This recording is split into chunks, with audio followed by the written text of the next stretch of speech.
Micah Miller trying to spring a pass ahead. Nobody in front of Jack Paling. Moves on with a blast and scores! Jack Paling with We aren't giving up on chances, and we just got to bottom line execute. Waits, passes in front. Great save, Paluzzi, as she robs a Gopher in front of her. And that was number 8, Kippen Keller, on the grade A opportunity. For me as a coach, that's the kind of D you're always looking for, because they don't grow on trees for sure. And he's done a really good job being a captain of a really young team this year.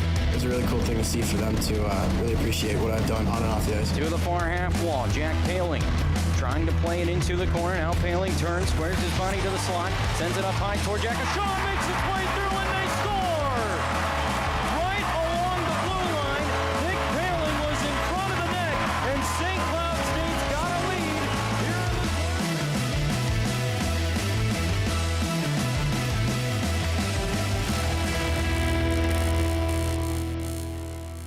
And welcome back to the Den, Husky Warming House podcast fans. It's episode number 38. We have a lot of information to share with you this week as we are approaching finally the men's and the women's hockey seasons. We will tap into season previews for the men's. We'll also talk about some news around the National Hockey League, and then we'll also dip into some of our favorite, or maybe no one not so favorite, Minnesota Wild jerseys as a pass again to, I guess, sort of address some of the conversation that's been happening around the social media universe. So welcome in, Noah. It was just Thanksgiving yesterday. I think the first question I should ask you first is, how's your stomach feeling? How many plates of food did you have? And what was your favorite Thanksgiving food item besides, say, the turkey, the mashed potatoes, and maybe some of the classics?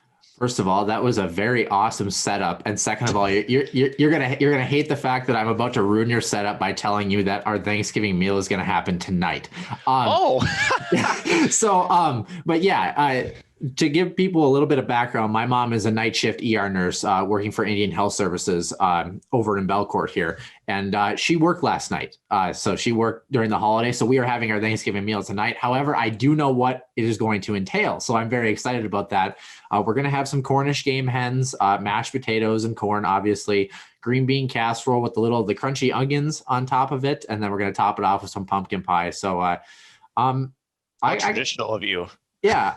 Actually, normally, to be honest with you, like usually the Cornish game hens don't come in, and we have a lot of like the cranberry sauce too. And we're more of a ham eater instead of like turkey. I don't know if that's a sin on Thanksgiving, but we eat ham as far as Thanksgiving. Although one year we did have waffles for Thanksgiving. So that kind of tells you when you have 3 people only in a household, I mean, you don't really have a whole lot of like gourmet options because there's not that one fat kid who's going to eat the entire plate of mashed potatoes. Although I'm probably the fat kid in my household, but yeah, no, I'm very excited for probably the pumpkin pie more than anything. I mean, I love pumpkin pie, and it's a very seasonal thing. I don't think you can have pumpkin pie in like March. That just doesn't make sense to me. But I got to imagine you've got to be having probably mixed emotions because you're actually off on a Friday, as people can tell if you're watching on the YouTube show sphere, whatever you want to call it. Yeah, it's daytime here. We're recording. It is daytime. So what did you have for your meal, and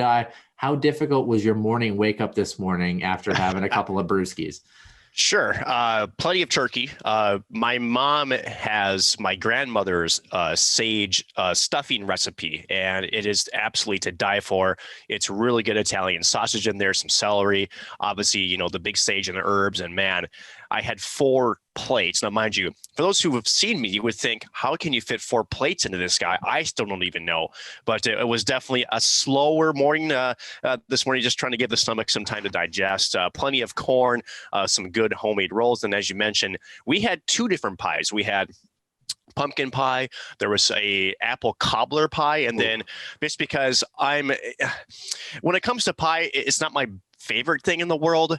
And so my sister, knowing that, for, I guess, our family's sake, we got a couple different varieties. We also included a little slice of French silk pie as well. So I had to dive into that as well. So definitely feeling a couple of pounds heavier, at least by today's standards. And as you mentioned, Noah, definitely excited that I get a Friday off. It'll be probably the one-time thing here as we go through the next 12 months. Just happened to be where it just kind of came together that way. So I'm excited, and more excited too that we have a lot of good things finally that are not pandemic related that we get to talk about on today's episode. And I want to start off, Noah, by going into the trivia question for this week, as well as recapping last week's, if you want to fill in our listeners into the world of our trivia.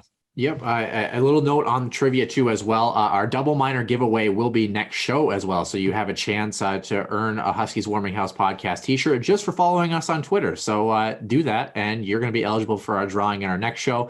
The other thing I do want to mention too, before we jump into trivia as well, if you're watching right now on our YouTube page or happen to take in any of our YouTube shows, leave us a comment, give us a like, give us a subscribe. I know that's kind of a very common thing that you hear in terms of the YouTube world, but we like to hear your feedback. What's working well, what isn't working well. So feel more than free to interact with us and let us know how we're doing. But with that, trivia, why not? Two Line Fan Trivia is your chance to win. Follow the Huskies Warming House podcast on Twitter @WarmingHouseDen. A new question will be asked every week. Be the first to tweet us the correct answer. Winners will be mentioned on the show, as well as a chance for prizes and more. One question, one answer, one winner. It's Two Line Trivia.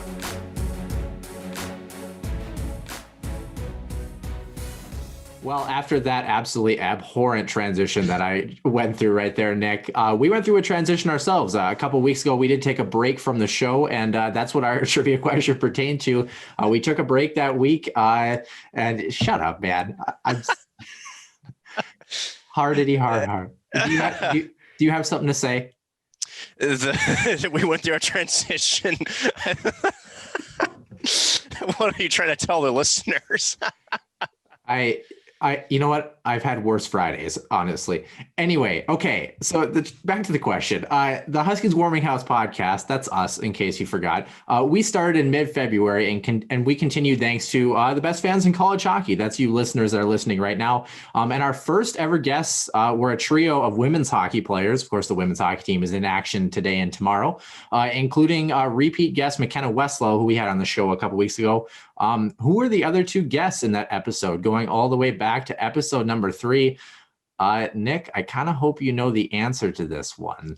I do know it was Olivia Savar and Dana Rasmussen. Those were the two. Hard to forget that trio of ladies, especially with, I guess, again, you talk about, I don't know if you call it stage fright, just because, these girls, when they're off of the air, are very fun. They're very open. And just when you put somebody in front of a microphone that they normally don't get to, often, you kind of get almost like a second personality. So it's kind of fun to watch them change a little bit but when you put the red light on for recording time. It's kind of funny too, because like when we record over Zoom, I kind of think that there's like good and bad that goes into it. Like the really good thing about bringing people into a studio is kind of the walk up to the studio. You get to talk them through like, how was your day? How are you doing? What are you up to? But on the flip side of that, over Zoom, they're in the comfort of their own home or wherever they're at. So, I mean, they're not intimidated. Like when you walk into a radio studio, I remember the first time I walked into KVSC, it was for training. Actually, they had you run through and kind of listen to what your voice sounded like. And I'm like, I am really out of my element here. And now we're here a year later and I'm still out of my element. But somebody who wasn't out of their element was Tanner Heath, who grabbed sole possession of second place on our leaderboard with the correct answer. As you mentioned, Olivia Savar and Dana Rasmussen were our guests in episode number 3. So to update fans on the leaderboard and win column, Brody Falconer 8 is our leader by half a country mile, I guess, with 8 wins. Following in second place and not eligible for this week's upcoming trivia is Tanner Heath with 5 wins. Fight the Pants sits in third place at 4 wins, and everyone else is stuck at 1 win. So thank you again to our 3 essentially avid trivia participants for continuing to rack up those leaderboard wins. Nick, that's all I got in terms of trivia. I mean, do you have anything else to add, or should we jump right into the good stuff? I think we need to jump in right into the good stuff here now, because there's plenty to talk about and discuss. And I think fans are going to want to hear what we have as far as the conversation, especially surrounding men's hockey. Yeah, I definitely agree as well. So let's jump into our season preview and Center Ice View news and notes. Center Ice View news and notes. Center Ice View provides you with the best coverage of St. Cloud State Huskies hockey, from game notes, recaps, photos, and more. Go to centericeview.com. Welcome into Center Ice View News and Notes now, and finally we get a chance to talk some real hockey. Starting Tuesday, the men's will finally drop the puck on the opening of the 2020-21 season in the Omaha Pod, facing Western Michigan. And Noah, how ironic. We talk to Dave, and the fans will get to hear this a little bit later in the Healthy Scratch interview segment, about how the Huskies were in Kalamazoo waiting to face off Western Michigan for the first round of the NCHC postseason playoffs. Unfortunately, before the season was postponed and then later canceled. And here they're going to be the first team to face in the 2020-21 season. The team is actually going to be jumping on the bus actually tomorrow to head down to Omaha and supposedly it goes a preliminary quarantine period. The only team that we know of so far out of the NCHC that won't be heading to the pod, at least initially, is Colorado College. And that actually might play a little bit of a schedule mix-up for the Huskies, as CC was scheduled to be the Huskies' second game opponent on Thursday. So we haven't heard anything official just yet. We'll keep you folks up to date when we hear any official release from either the teams or the NCHC. But to preview this season, Noah, now again, we talked about last season, the growth that this team came through. It was a rebuilding season, a lot of freshmen coming into the fold, and the transition point for this team was really after being swept at home by Colorado College. They go on the road to North Dakota in a very hard arena to play in, and Ralph Engelstad. They end up dropping 2 games up by very close margins. The team looked a lot better. And then starting in essentially the Holiday Classic and through the second half of the season, January through March, this team was a much better team.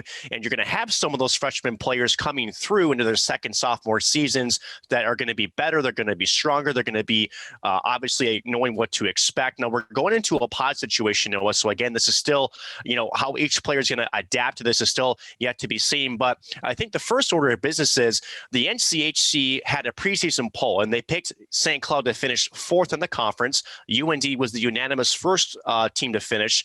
Denver was also up there. Do you agree, first of all, that the St. Cloud State Huskies are the 4th best team in the in the conference, and or do they finish better? Did they finish worse? Where do you see this team being when they get to March and hopefully the NCHC playoffs?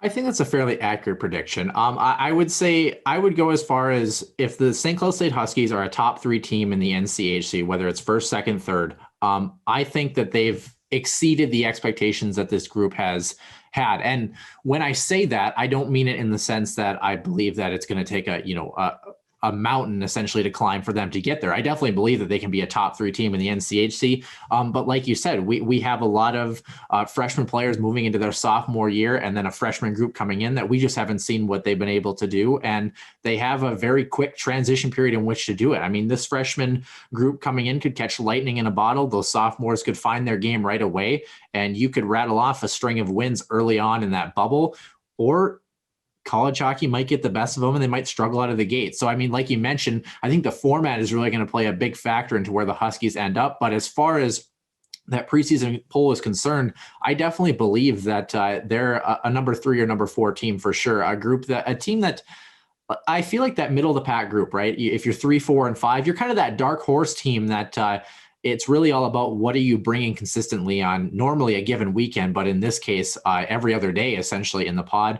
I think it's just going to be a matter of how well these young Huskies, how well that core adjusts. And to kind of top off that point, they really didn't drop off. The Huskies didn't, as far as offensive production is concerned, because their real drop off in terms of offensive production happened last year with the departure of many good players that went on in their respective careers or ended up, graduating essentially.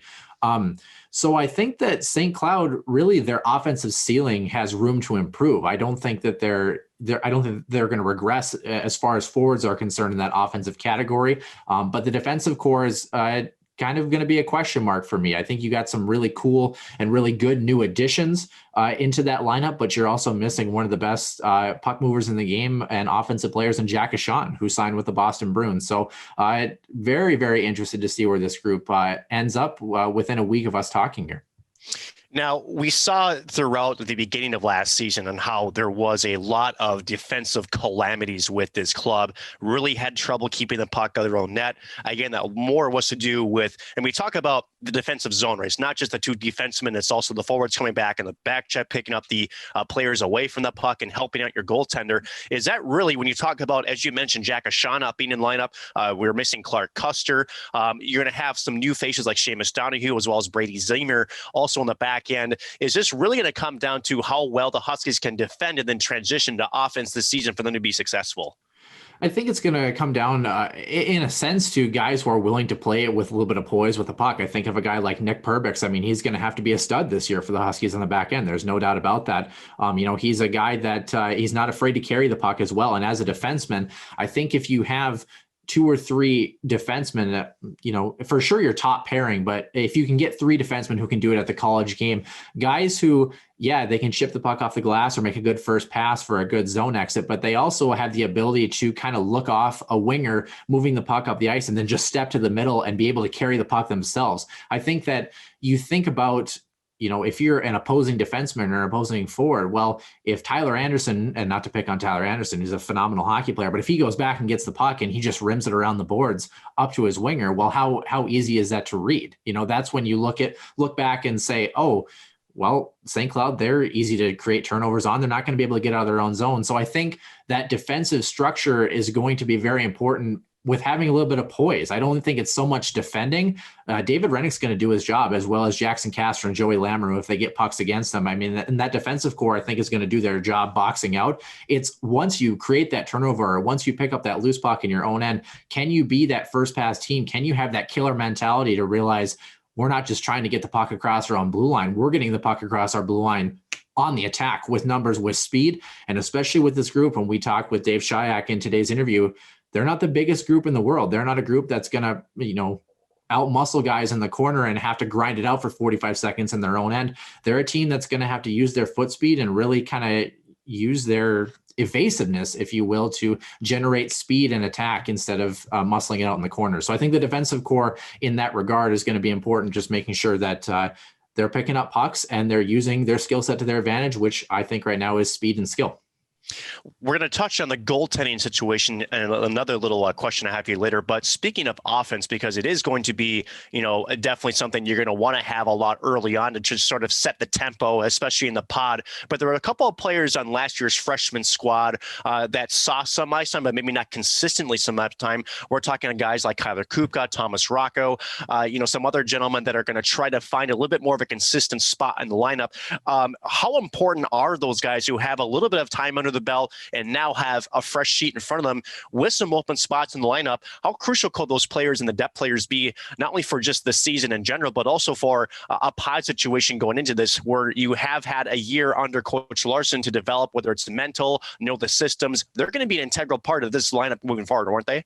Yeah, definitely. And I think the most important part with those freshmen turned sophomores, and then that incoming class of freshmen as well, settling in, wherever they're at in the lineup, is it takes a little bit of pressure off your Sam Henches. It takes a little bit of pressure off guys like Yami Kranilla, who had a really strong season last year as well. Your Zach Okabes, you expect them to take another step. I think Nolan Walker has another gear that he's going to be able to go to this year. Easton Brodzinski, he's going to be as advertised. But if you have those bottom 6 forwards, even veteran guys like Will Hammer, who, no offense to Will Hammer, but Will Hammer is probably going to slot in that middle 6 for the Huskies there. I think if you have these younger guys that can at least play, I hate to use this stat, but in terms of plus minus, can at least play even or in the plus column in terms of that bottom 6 role, that gives Coach Larson and the Huskies opportunities to mix and match guys that are playing really well. Gives a chance for, more your speed guys like Micah Miller to kind of do their thing instead of feeling like they're gripping their sticks too tight and they've got to be the guy, Sam Henches, feeling like Sam Henches has to score 3 points that night for the Huskies to win. If you can just at least keep the other team off the board and start to generate some of those offensive chances, I think it's going to be pivotal for the Huskies there, because like we just talked about on that defensive side of the puck, if the Huskies are able to transition with speed, well, now you've got to cap it off with some sort of sustained pressure. You're not going to score every goal on the rush as much as you would like to. You're going to have to find a way to be a possession first team with your speed. And I think that all comes down to poise and confidence. As a young player, as a freshman, even as a sophomore who hasn't seen much ice time, it can be hard to settle in a little bit. So I think that this pod is hopefully going to do them wonders at getting them games quickly and getting them settled in. And I think they're going to be a very integral part of the offense moving forward. You mentioned possession, and I'm glad you brought up that point, because when you have a team that isn't necessarily the biggest size, again, we talk about the Palings and what they were able to do as far as, establishing that physical grinding forecheck. And we mentioned that, we just don't have those type of players maybe necessarily in the depth form on this roster this year. So puck possession, as you mentioned, is going to be so important. So I'd imagine also through the neutral zone too, with this team coming through speed, their first, instinct is going to be to try to carry the puck through the blue line with speed. And if you don't have speed, if you do decide to dump the puck in and chase it, you have to be the first guy in the puck, have close support, or else there could be some long games ahead for the Huskies. So how important is puck possession going to be for this team? Again, utilizing their size and just holding on to pucks and not necessarily avoiding physical contact, but just playing to your strengths to be able to win hockey games coming up. Well, as Brett Larson would probably tell me, it would be ill-advised to not have the puck because it means the other team can't score. I mean, honestly, the best defense is a good offense, and puck possession is very important because here's the thing. Everyone thinks about puck possession in terms of your Sidney Crosby's of the world, right? He's got the puck for 40 seconds on his stick. They're creating havoc in the offensive zone. At some point, you have to make sure you execute and you're putting the puck in the back of the net, which I think the Huskies were very up and down with as far as putting teams away when they did happen to have them on the ropes last year. But puck possession is more important because you think about that 40 seconds. What is it like to spend 45 seconds in your own zone running around chasing the puck? It's a lot easier to hang on to the puck than not have it. So to your point, having the puck is going to be very important. And when you don't have the puck, I think that's where the Huskies, you're going to have guys like your Jami Kranilas who they're going to have to play bigger than they do. I think Sam Henches is a guy that does that. He's a guy that when you see him, he's kind of like a buzzsaw going into the corner. He really wants that puck as almost as badly as he wants to breathe. So I think the Huskies have to really understand that, yeah, you're going to want to hang on to the puck as much as you can. But when you don't have the puck, obvious point, but you're going to want to make sure you get it back. And that's where the Huskies have to decide, are we going to have a unit like Will Hammer? Is he going to be a group that they're going to be dumping the puck in and they're going to kind of grind it out? Or are we all going to try to play with speed? So that's where that line identity is going to come into play. And that's where those younger players are going to come into play is, are we going to be a puck possession team or are we going to be a chip and chase group? And from my eyes right now, with the talent that they've got coming in and the players they have returning, I think they're going to be a possession team. I think they're going to be that group that tries to outnumber you with numbers, with depth, and coming in at the point of attack versus last year, like you mentioned, with that Paling line, especially, they weren't a group that was going to beat you on the rush every time. They were going to grind it out and hope for a gritty goal around the net.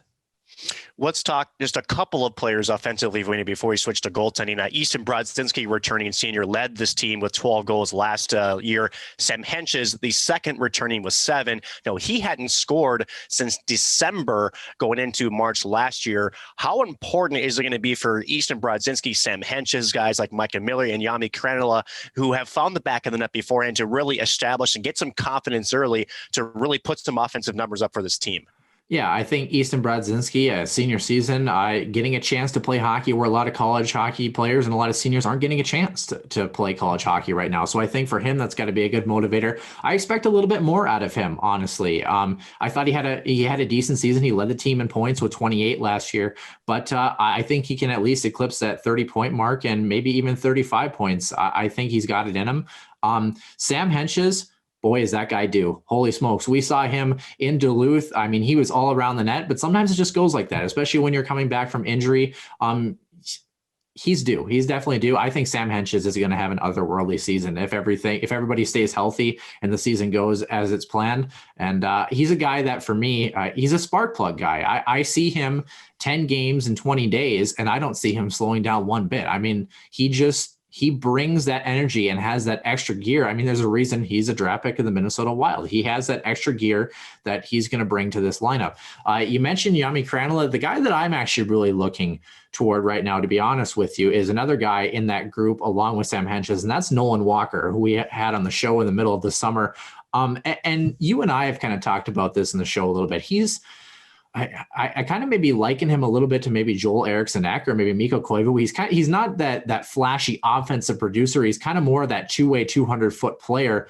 I think if he's a guy that he starts to really up his offensive production, starts to maybe pot a couple early and really get the ball rolling as far as his season is concerned, I think he's a guy that can be a really dangerous player and a real dark horse / X factor for this Huskies group. Because I think, what did he finish? He only finished with like 3 or 4 goals this year, or the past season, I should say. I think it was 3, if I'm not mistaken. 5 goals for Kranila. 5. No. For Nolan Walker. Oh, for Nolan Walker. My apologies. He finished with 4. Yeah. Sorry, two goals. Yeah, exactly. So I mean, there's a guy, what did he finish with? Probably like high teens in points, something like that, like 18, 19. Yeah, 2 goals, 10 assists for 12 points. Yeah. So there's a guy where if you can get him to 20 points and maybe pot, 5 or 6 more goals, I think that really opens up a lot of options for Brett Larson. He's a guy, he's a pivot. I mean, he can play center, he can play wing. You can slot him up and down in the lineup. It kind of makes me think of like Micah Miller, but on like positional steroids, if you will, because you can put him anywhere in the lineup. Micah Miller's predominantly a winger, but you can put Nolan Walker anywhere in the lineup. And if you got a guy that you're getting 20 points out of him this year, there's a guy for me that I think is really going to be a catalyst for the Huskies offense. And fans maybe don't realize it because they're paying attention to those VT Miettinens, those Sam Henches, even for the back end, Perbix on the back end. I think Nolan Walker is going to have a really big season for the Huskies to generate some offense.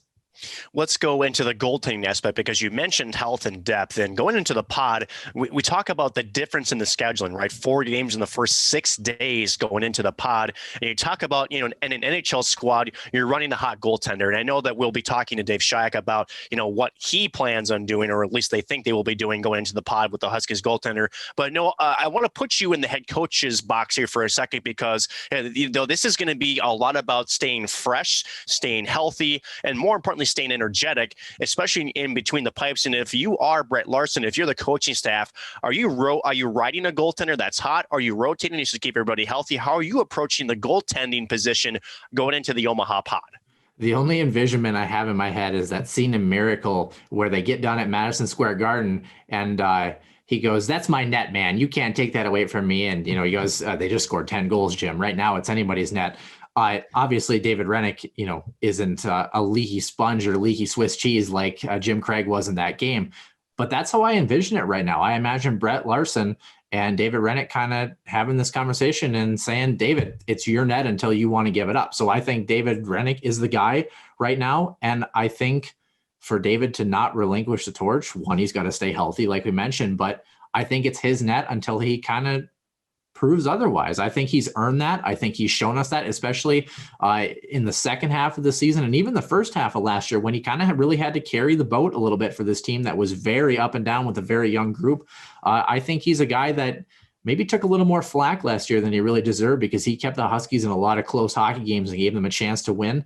And that was evidenced in the second half by the offense picking him up after making a couple of big saves. I mean, you don't take 3 or 5 out of 6 points against North Dakota without a guy like David Rennick in the net. You don't split with Denver at home and give him an absolute butt kicking, essentially the first night against Denver at home without David Rennick in net making a couple key saves. So I think it's David Rennick's net until he shows us otherwise. But I do know that Jackson Castor and Joey Lamoureux, guys that we've seen their cups of coffee last year, very, very capable goaltenders as well. And who knows? I mean, we could hit a point, especially as you mentioned, if we do have some scheduling conflicts where Colorado College might come into play, where the guys might end up having a string of 3 games in 4 days just because of the scheduling. And that's where you might have to think about it a little bit. And the other thing is, sometimes it can be kind of tough to keep 2 other goaltenders cold while you're riding the hot goaltender as well. So it's really going to depend on how well David Rennick is playing. Like I said, I think it's his net. It's going to depend on what trend the team is going with. If David Rennick's playing well, but the team has lost 4 or 5, maybe you just switch it up, or are we winning a lot of hockey games and we need to get those other guys just a couple of games under their belt to get a chance. But 3 very, very capable goaltenders in St. Cloud State. And I seriously believe David Rennick, if he stays healthy, has a potential to be NCHC goaltender of the year. Let's fast forward to March. And I know that's a long ways away, and we don't want to think too far ahead, but assuming the season goes as we think we will, they'll finish 4th in the conference. It's still going to be a tough road to get through the likes of North Dakota. There's still going to be Denver to have to contend with. But if the Huskies play well, 4th in the NCHC is still a pretty good margin. Is this team at least in the top 16 when it comes to the NCAA talking points? And do they have a shot to make the NCAA tournament, assuming that goes on as scheduled and according to plan? Yeah, I definitely think they're a top 20 team. Whether I think that they're going to slot into that top 16 and people have to think about it a little bit. I don't know how different the format will change, essentially just because of teams that have played, teams that haven't played, and just the overall state of the world here. But generally what happens is when you have leagues that are playing, if you're in the top 16, really you want to be in the top 12 or 13, essentially, because those automatic bids from other conferences fill up those remaining spots in the conference. So I see St. Cloud as a fringe team right now. I see them as a group that if they play to their potential, they're going to be maybe in that range of 10th best in the NCAA to maybe 17th, somewhere around there in that kind of mix. But a couple of these games in the pod, that's where you think about 10 games in 20 days. You can't think about it like just survival mode. You can't think about, oh, well, we need to see if we can get our footing underneath us for the first 3 or 4 games before we really start rolling. No, you got to grab those points. You have to grab those points against these opponents because that's going to be the difference maker for this team is how well is their start out of the gate and how consistent are they? That's the biggest thing they struggled with last year. And that's what put them, I think they finished 24th or 25th in the NCAA standings. You think about it, they don't lose to, was it Princeton? They don't split against Northeastern, little things like that, where it's like, those were early in the season. You just have to find a way to find that team chemistry quickly. And that's easier said than done. But I think if St. Cloud plays to their potential, they're going to be a bubble team that has a chance of sneaking in those final spots in the NCAA tournament. One last question before we get on to the NHL news of the day. I know this is a great Husky talk, and we're finally into it, so I'm very happy about this. But what will it take for the Huskies, and we talk about them being a middle-of-the-road team in the conference. That's not a bad thing. This is the best conference in all of college hockey, so to be in the top 4 is still not an easy feat by any means. But if they are going to contend with, say, Denver, University of Minnesota Duluth, and or North Dakota, what are they going to have to do to try to really match those teams in terms of its production, and as well as trying to get that vote of confidence and maybe challenge those teams to be maybe a number 1 team in the NCHC? Noah, what are they going to have to do? Yeah, I think they have to go back to their template that they laid out at the second half of last year against your North Dakotas, against your Duluths, against your Denvers. Granted, the results didn't always come and they didn't always have a 60-minute effort, but some games they were good for over 60 minutes in terms of overtime games as well. I think one thing that is really nice about this St. Cloud State group, you think back to 2 years ago, number 1 in the country, right? Arguably the best Huskies team we've ever seen come through this university. We know how it ended. You have to think about being number 1 in the NCAA. We touched on it a little bit last year. I think there's only 3-4 teams since 2000 that have been a number 1 seed entering the NCAA tournament that have ended up winning the tournament. Same thing goes with conference play. The NCHC, North Dakota sitting at number 1 overall for the majority of last year. They've got a big target on their back. And look how well the St. Cloud State Huskies played against those upper tier, against those elevated teams. So I think, contrary to what you may think, I think they just have to relax and understand what their style play is going to be against these higher up teams. Because if you go in thinking, oh man, we're playing the big bad, Duluth Bulldogs, national champions back to back a couple of years ago. Oh, we're playing North Dakota. It's North Dakota, right? You can't overwhelm yourself. You just have to stay in the moment and understand, yeah, North Dakota might do this forecheck. Duluth might set up like this on the power play. What do we have to do? What do the St. Cloud State Huskies have to do? And for me, they've got to play with speed. They've got to play with skill. They've got to outnumber at the point of attack. Like we mentioned, they're not going to be a team that's going to grind it out all that much in the corners. And I think that they have to be like a swarm of killer bees almost. They just have to overwhelm their opponent by using mental situational awareness and, being one step ahead with that anticipation. Because like we said, they're not the biggest team in the world. I think that's what's going to separate them from the team of last year, where last year's team was kind of a healthy mix. They had a little bit of flashy skill, but they kind of had to grind it out and earn every inch of ice. I think this group has the ability to, once again, be a possession team like 2 years ago. The question is, can they sustain that for 60 minutes? I think if they relax, trust the process, get these young guys involved early and have that veteran leadership, your Perbixes, your transfers, your Seamus Donahues, I think they're going to have very good success in the bubble. And I'm really excited. Like you mentioned, this week's the week. So let's get it rolling. Can't wait. And as we mentioned briefly last week, I will be on the call for all 10 games in the NCHC pod. You can catch that on 88.1 FM KBSC or KBSC.org if you're unable to watch the games on the NCHC TV hub. So please tune into KBSC Radio for all of your Husky hockey needs. And speaking of which, we want to transition to another team within Huskies hockey. It's the women's team. They're opening up their season today against Minnesota Mankato. They were supposed to play against Bemidji last week. Unfortunately, some some COVID-related terrorism, as you could call that. Weekend was postponed, but an opening season here for the Huskies women as they take on the Mavericks. And after the COVID Cup and some good, healthy competition, this team seems like it was tuned and ready to get this season rolling. And they start tonight at 6:00 here at the Herbert National Hockey Center. Yeah, and Mankato is going to be wearing, I believe, those purple jerseys too. Those are very pretty jerseys as well. But yeah, it's really good to finally see St. Cloud State and their women's group all ready and set to go. I think this is a group that you kind of think a little bit about, the St. Cloud State men's team from 2 years ago and losing that group. Well, this women's team, I think they're on the up and up right now. I think they had their growing pains last year. They've got a really good freshman group that's coming in. Their sophomore group was the highest scoring freshman group last year in St. Cloud State women's hockey history, I believe, with over 50 combined points. So, that group, that honestly, those underclassmen are going to be what's going to drive the boat here a little bit.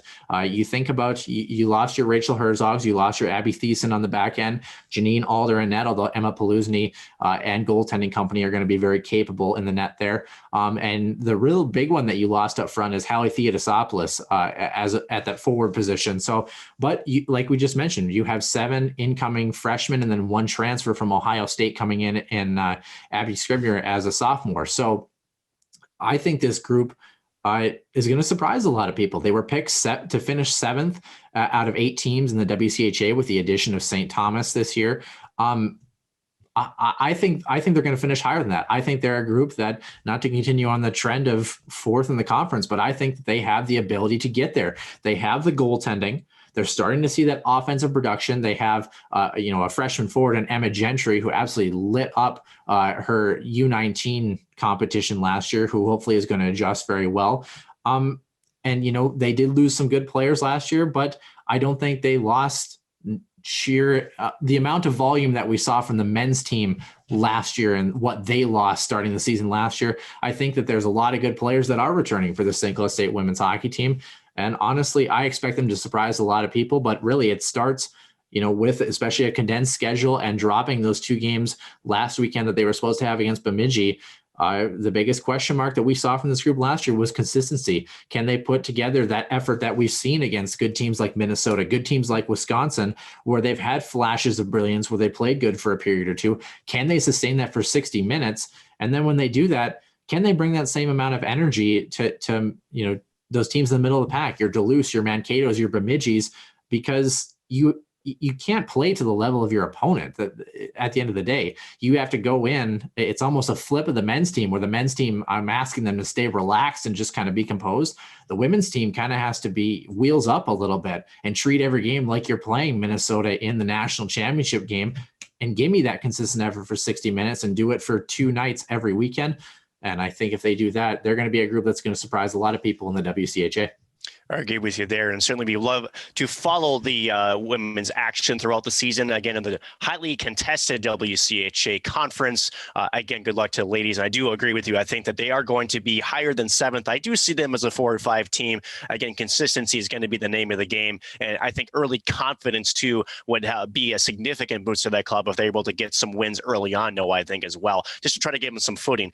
With that, we need to switch some gears now into some NHL news, some little tidbits. Not a whole lot to talk about. This is the off season, even though it's end of November. Normally we'd be talking about different standings and maybe some possible player trade rumors. But again, the NHL season has not started yet. Still targeting for January 1 as a start date, although that has not been officially announced. But a couple of different signings, a couple of news to talk about. No, I'll let it hand it off to you for the NHL roundup here. Yeah, we're going to try to rip through this here for the sake of time. We'll start in our home state of hockey. The Minnesota Wild and general manager Bill Guerin have announced that the Wild will name their captain before the season begins. We have no obviously inkling on who that's going to be. We can surmise a little bit. I wouldn't mind seeing Jared Spurgeon with some sort of letter on his jersey, to be totally honest with you, especially with the aging contracts and persons, if you will, of Ryan Suter and Zach Parise, but we'll leave that one for another day, I think. Moving into a potential move for the Minnesota Wild, and not really, I should say, but offer sheets potentially down in the Tampa Bay area as Mikhail Sergachev signed at 3 years, 4.8 average annual value. The Lightning are now $1.9 million over the salary cap right now. Still have to sign Anthony Cirelli and Eric. Is it Cernak or Chernak? Chernak. Yeah. Okay. I always mess that one up. But yeah, I mean, they have to sign those two guys as well. And who knows, they could be offer sheeted as well. I think they're really trying to unload that contract of Tyler Johnson. That one is a really tough one for the Lightning to deal with right now. Sergachev had 10 goals and 24 assists in 70 games this year, and he added 10 points in the playoffs. Don't forget, he was traded for Jonathan Drouin in a 6th rounder from Montreal, and Drouin was limited to 27 games this year with 15 points in those contests. So it's easy to look at it now and say that Montreal lost. Jonathan Drouin's still a very good hockey player, but Mikhail Sergachev, what a steal for the Tampa Bay Lightning. They said statistically he has a 92% chance of overperforming in his contract. I mean, he's a guy that's worth a lot more than $4.8 million average annual value. And the only other notable signing, Nick, the Bruins also re-upped Jake DeBrusk at 2 years, 3.675 average annual value. 19 goals, 16 assists in 65 games. He was a 14th overall pick in 2015, and the Bruins have just under $3 million in cap space in their own regard. I believe Jake DeBrusk got Notre Dame product, if I'm not mistaken there. So between these two signings, both very good signings for their clubs. Did Tampa Bay make out like bandits, and do they have a legitimate chance here to re-sign Anthony Cirelli and Eric Chernak? That one's tough, just because, like you mentioned, they are over the cap, which means they got to shed some cap. And right now, there's not a lot of teams that have cap space and are unwilling to move for cap space too. The other part of it is that you have the Seattle expansion. So the one thing you don't want to do is move a player of significant value, Noah. And then, if you do that, you're probably going to have to protect him, right? So it's got to be a move that you see long term, and knowing you're going to have to stick to that player. And a lot of teams just aren't really willing to make that sort of significant trade. This is sort of the conversation that kind of happened with Matt Dumba, and why his trade rumors are so hot and they sort of cooled down after the trade deadline. And it's exactly why, is that you don't want to trade for a $6 million per year player to give up to get him, and then knowing that you're going to have to at least spend some type of protection against him against Seattle. So it's going to be different. This is a different offseason, again, with the pandemic, and again with the Seattle expansion. It's not going to be easy for Seattle. And again, this is more of a bridge contract for Sergachev too. You mentioned he's worth a heck of a lot more than what they're paying him. But I would think, again, if the NHL does get out of this financial, strap that they're in with the pandemic, he will be due for quite the pay raise coming out of it. And, a lot of teams, just like Tampa Bay, with some of their star players coming up the line, Minnesota Wild are going to be in the same situation, I believe, with Kirill Kaprizov, if he does perform as advertised in his first season, to kind of have a bridge contract to at least keep him through the next couple of seasons, and then have a very significant pay raise coming in to what hopefully should be a new broadcasting contract, and as well a much higher salary cap potential for all the teams within the league. So with that being said, Noah, I think it's time to finally welcome our Healthy Scratch interview with assistant coach Dave. Excuse me. Yeah, I have more. Let's go back. I have more. No, it's totally cool. We'll jump into the next one here. I just have a couple more little things to just touch on here quick, Nick. Speaking of shedding some salary cap, Johnny Boychuk retired at age 37 after 13 seasons, citing his second eye injury this past year as the cause. Returned for 3 playoff games. He was clipped by a skate in March and needed those 90 stitches. 54 goals and 206 points in 725 NHL games. He was drafted by Colorado in 2002 at 61st overall, and I'm guessing that the Islanders wish they didn't trade Devin Taves to Colorado right now, knowing that their defensive core is looking a little bit different there. Anything to add about Johnny Boychuk here real quick, Nick? Stanley Cup winner in 2011 with the Boston Bruins.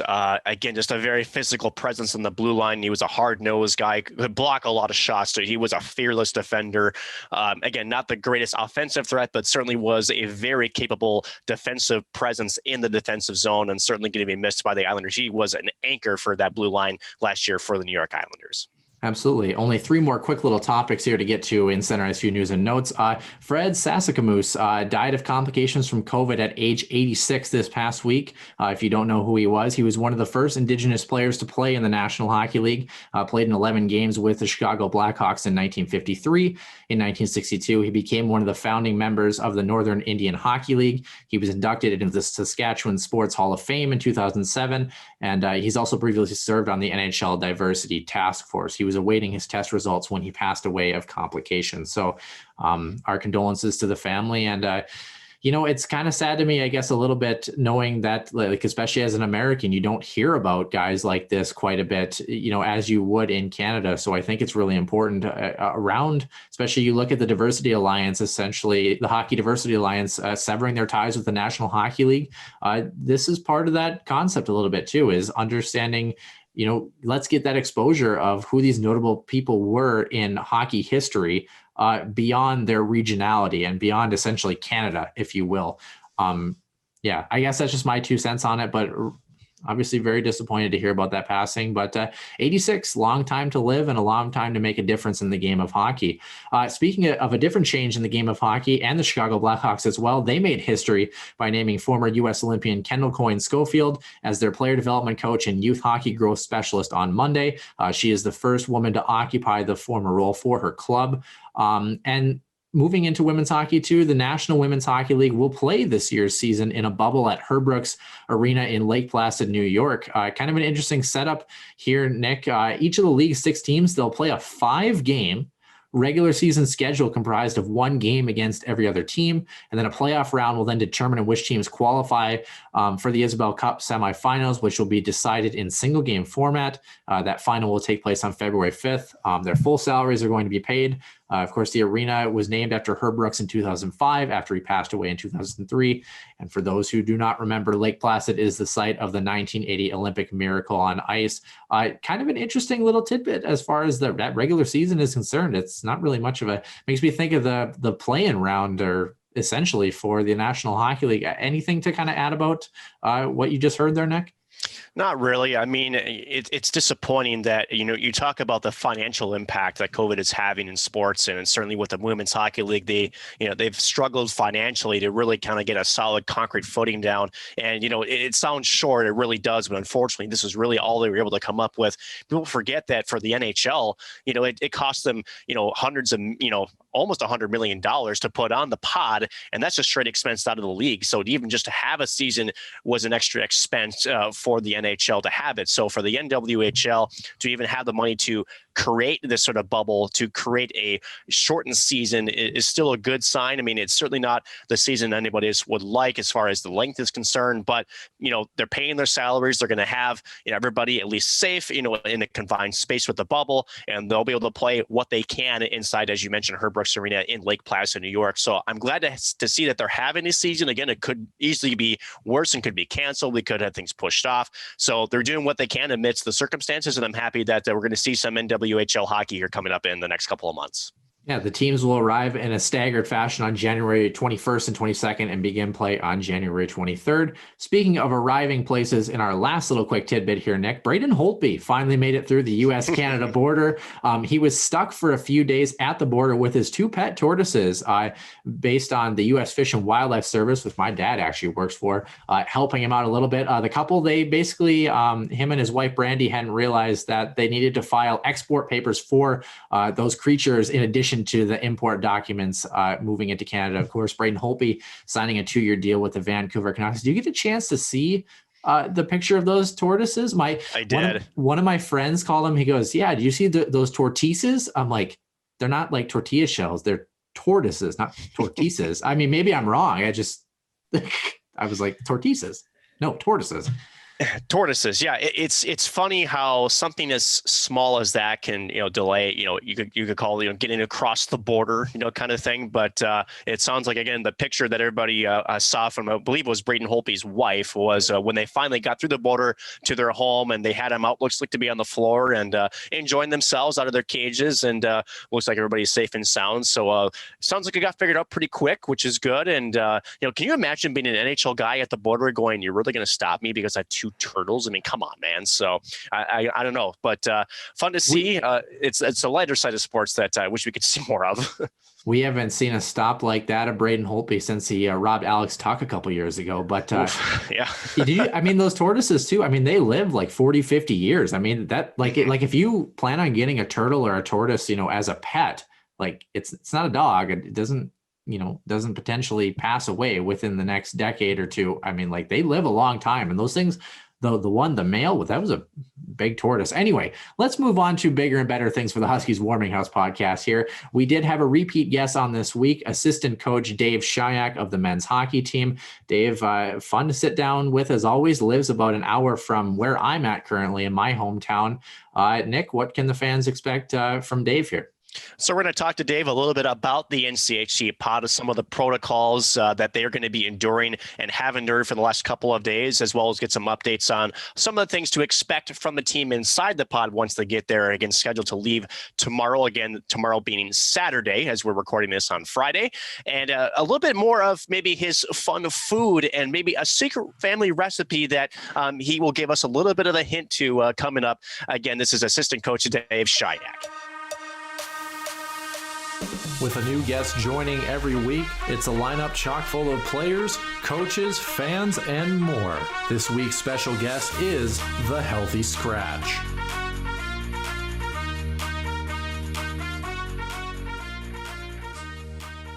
And again, joining us this week, graciously right before the holiday here, we have assistant coach Dave Shyiak. Dave, again, thanks for coming on the show once again, and again, so close to a holiday. Appreciate you having on the show. No problem, guys. Anything to help out you guys and help out our fans. We got nothing but time right now, so this should be fun. Speaking of time, Dave, I was kind of going back because we have had you on before. You are a repeat guest of the show way back in episode number 14 before we even did the video portion of the podcast. So I thought I'd pull a few facts from where we were at in the world around that time here. So it was June 6th, 2020. Here's a couple of things that were going on. COVID was only 3 months old. Alabama Huntsville's coaching staff resigned that week, all but one person. Long Island University had just welcomed their first ever recruits. It was the first week for the Huskies Warming House podcast that we ever had a Twitter and Facebook page, believe it or not. And you had just moved to Minnesota that week from Western Michigan, getting ready for start of the St. Cloud season in October 4th. Now I would say some things have changed. Long Island has won a game. University of Alaska Anchorage, your alma mater, their Division I program is kind of in jeopardy right now. Half the hockey world has shut down, but the most important thing, Dave, St. Cloud State has not fired you yet. So what I'm assuming, that's a lot of moving parts. So what I'm assuming that means is that you're going to be in the pod in Omaha next week. I'm hoping, that means that you're going to start off the pod when we air this show on Tuesday against your former team that you were coaching last year in Western Michigan. How have you and your family adjusted during that time since June 6th? And did you ever think that your first NCAA game behind a new bench since Western Michigan was going to actually be against the Mustangs? No, I didn't. I wasn't aware of that. You never predict that. Like you said, there's a lot of moving parts going on since COVID, and like you said, maybe I slipped by a couple bullets and didn't get fired yet, but that's a good start. You know what? It was a different moving during the pandemic, obviously, but we were able to get here. Me and my family. I got two boys that are in high school. My daughter's in middle school. The boys are at St. Cloud Tech, and then my daughter's at South Junior High. But we found a great place, great neighborhood out off Cooper in Deer Creek area. The move was fairly smooth. We had some people, as soon as we got here, they came out and helped us move in. Actually, the hockey team came out, our Husky hockey team came out, and how quickly they could move stuff around. It took us probably 36 hours to get both semi-loads unloaded. And the guys were super, and they're a big part of the reason why we're able to move so smoothly. And then half the battle is just getting your house organized. That I don't know if you guys live in houses, but it seems like that's never ending. But for the most part, we've done a good job. We love our neighborhood, great neighbors. I was just talking to Nick Hatton the other day, and what's been different for my kids is obviously everything's social distance right now. So they're not meeting new kids in the schools. Everything's online.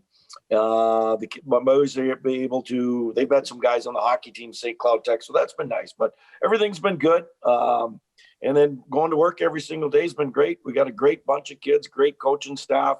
And right now we're at a point, and you guys know this, seems like we've been practicing for 4 months.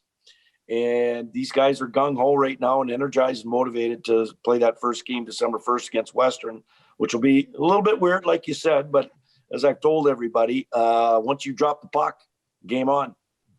Now, Dave, I want to talk about getting to the pod because it is obviously the big topic of conversation. It is Wednesday the 25th as we're speaking. The first game is Tuesday, December 1st, so we're less than a week away from the opening puck drop. But you talk about the sacrifices that student athletes have to make on a day in and day out basis. And right now the team is under a 10-day quarantine. And from what I understand, the team with that sacrifice in that quarantine is not going to be able to travel to see family during the holidays. But I hear for the first time in quite some time, you're actually going to be able to spend time with your family. And somebody else, as you mentioned before we taped, is going to be cooking your Thanksgiving turkey so far tomorrow morning. So can you talk about, kind of getting to the pod safely? And I imagine that's a top priority for the staff as well as the players. Yeah, we've talked about that every single day, right from our athletic director. She's given us notes down to the coaches, and there's a lot of protocols, a lot of safety procedures to follow. The main thing is the social distancing part, keeping your mask on. As you had mentioned there, we are under a 10-day quarantine. So basically it's the hockey rink. For the guys, it's their dorms and apartments, and for the coaches, it's their houses and the hockey arena, and that's it. So I haven't actually been going in any stores. My wife has, and I think our guys are doing an incredible job sacrificing, but they know they have to in order to play. These are the parameters that you got to follow in order for us to start on the first. Dave, I want to follow up on that just a little bit here because, I mean, we've seen the college hockey world start, as we mentioned before, Long Island playing, but there's always been a couple of cancellations and whatnot. And I know that the NCHC has scheduled in some breaks throughout the season in case of this happening. But with the pod, how confident are you that, you're loading the bus, first of all, on Saturday to head down there, and there's going to be a couple of days of testing? From what the NCHC has put forth for this pod, I would imagine you feel pretty confident that with this very controlled and restrictive environment that the 10 games in about 18, 19, sometimes 20 days, that you'll be able to go through those hopefully without any hitches. Yeah, you don't know. That's totally out of our control. Like you said, there's a lot of postponing of games at the junior A level, the college level. We've all seen it. Some people are putting it off till middle of December. Some are starting January 1. We just been thinking on a positive note, control what you can control. Hey guys, wear your mask, stay away from people, and let's get on that bus. So once we enter into that bubble, we're all COVID free. Then the rest is out of our control. We do have a schedule. So let's get down there, and it'll be a day-to-day thing. And hopefully we go through this thing much similar to what the NHL. They were COVID free for 3 months there with numerous teams and 2 different cities. So if they're able to do it, and if we follow protocol and do things the right way, hopefully we're able to get the 10 games in 20 days done and through it. Nick and I have been practicing social distancing before it was popular, but moving into the pod, once that testing, that initial testing is completed and finally all the teams, hopefully get in there and get settled and the games get started, hopefully without a hitch, 10 games in 20 days. Like you mentioned, that's pretty much an NHL schedule and almost then some. And for college athletes who, not that they're not ready for the challenge, but that's a lot of hockey, regardless of who you are. What does the coaching staff kind of emphasize and really try to pay attention to for these guys, understanding that, they haven't played a game since late February, early March, and you're asking them to jump into conference play right away against some really tough opponents? Yeah, great question. No, great question. And we talked as a staff about that. So, what we did? We reached out to some NHL coaches that went into the bubble, and what did they do to prepare their team? Some things that they may have changed differently.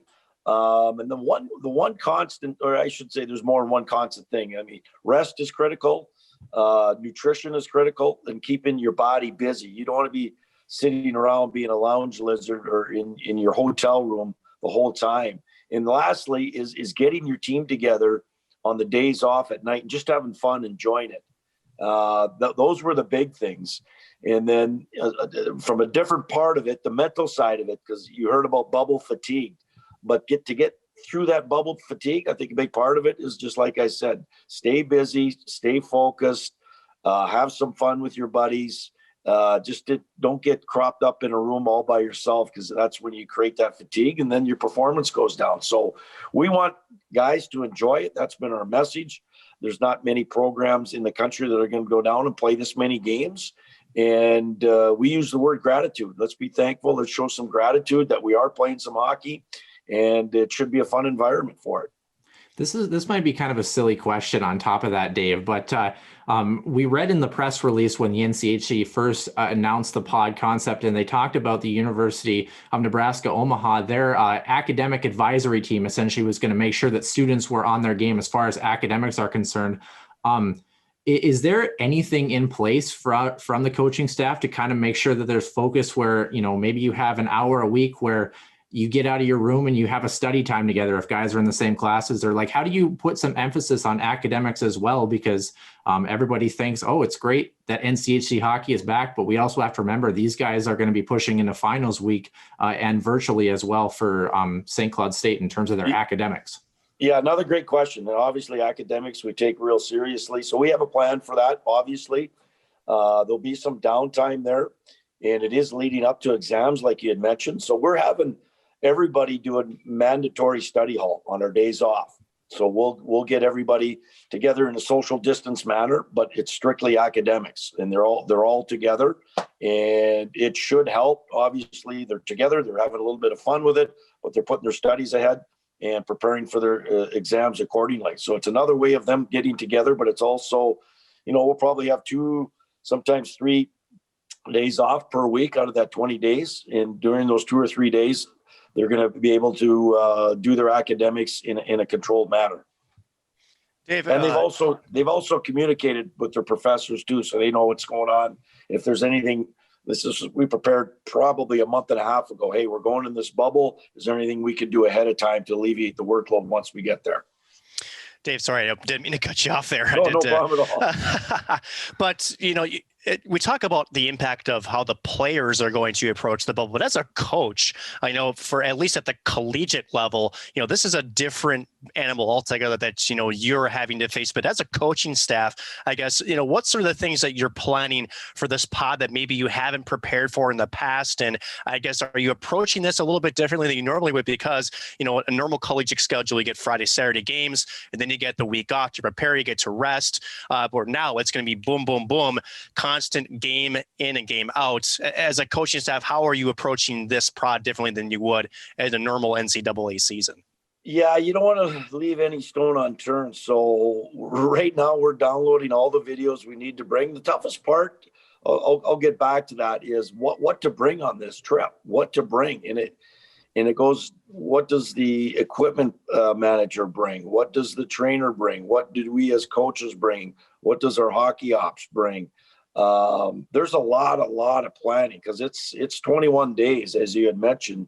And at the end of the day, it's for the players. So we want to make sure they have what they need and what we need in order to prepare for them. So a lot of planning. Every day there's something, we forgot this, like having enough water for hydration. We want to make sure that's that. Who's doing laundry, stuff like that. What are we going to bring down in terms of computer equipment? So that's been a big part of it, the planning process. And that changes from day to day, because you forget things and, this is important. Oh, we don't really need this. So we're taking 2 buses down. So we're going to take as much down as we possibly can fit in that bus, and then sort through it and organize it once we get to Omaha. But it's been a lot of planning, and on everybody's part, I think we've got a good grasp of it. And like you said, it's not planning for 2 weekend games against the same opponent. We're getting a different opponent every second game. So you got a short time to prepare for the next game. So that'll be our job, and that'll be our challenge. And do you think mentally, sorry, Noah, go ahead. Didn't mean to cut you off there, but do you think mentally too, I mean, we talk about the short-term memory, right, as athletes, but, whether it's a win or a loss, you're going to have to really sort of, put that home, because again, within 48 hours, you could be facing the next opponent. So as a coaching staff, how are you looking to approach the mental side of hockey, whether it's a win or a loss, when you have such a game coming up very shortly thereafter? Yeah, it's a big part of it for sure. We talk to our group about that probably every week. The mental hurdles that we're going to have to overcome. And, those first games of the year, it's always, I call it spaghetti hockey. Look at all the spaghetti in a bowl and stuff going everywhere. The guys are going to be so energized. They're just go that first game. And it takes some time for your game to settle in and get some structure. And what's going to happen if they score 2 goals and go up on us right away? How are we going to react to that? Or if we don't do well the first couple games, how are we going to react to that? Or if we win the first 3, how do we take advantage of that? It's going to be a mental challenge every single day there. And so we talked about our mental toughness. How are we going to handle that? And as a group, we're holding everybody accountable. And if something wrong happens, we're there helping each other out. And so we have strong support. We have touched on that because it's a very, very important aspect of having some success down there. Speaking of success, and we'll try to stick from after this question away from the CDC related questions. I feel like I'm on a regular news outlet just grilling you about the state of the nation here. But and pardon me if I did happen to miss this within the multitudes of releases that the NCHC has had. But has the NCHC communicated to you if in fact the bubble happens to have some hiccups as far as testing is concerned, where you do happen to have an outbreak, or for example, even if the bubble happens to go well, but the possibility of having games at home sites moving into January happens to change, has the NCHC had any communication with you about kind of the ebbs and flows that are potentially possible with COVID either being a real factor or not a factor at all? That's a complicated question. Real complicated. I think our commissioner's done an outstanding job. It's a tough job because it changes on a day-to-day. It's a fluid situation. As you guys know, there's spikes in every state, and somehow, some way, we're going to make that happen. That's a credit to our commissioner and the job he's done. But what I think they've done a real good job. First of all, to answer your question, communication's been phenomenal. But it does change on a day-to-day basis. Something always comes up. So there's a plan A, there's a plan B, and I think it goes right down to plan Z. If this happens, this happens, this happens. But I think the best thing we did as a league, and that's Josh Fenton, is I think he was progressive in his thought process. And you guys know this. And if you look at our schedules starting January 1, there's some buffer dates. So if some team gets a COVID, they got to postpone it. We've left 3 or 4 open weekends where you can potentially piece those games back together. Does that make sense? And same thing if there's say there's some hiccups in the bubble and some games can't be played and they're postponed, we can use those buffer dates in January to try to get those games together. And what they also did for us, anyways, I think a majority, because they split us in 2 divisions, is we're going to play CC in Denver. So they're in the other division. So that means we're going to stay out of airports and airplanes, which is obviously very positive for teams that stay away from that. So that's a good thing as well. So I think they've put a great plan in place, great communication, and we're right there at the doorstep. Now we just get on the bus and get down to Omaha on Saturday. Like you had mentioned too, when that puck drops against Western Michigan, you're no longer a Western Michigan Mustang. You're a St. Cloud State Husky for sure.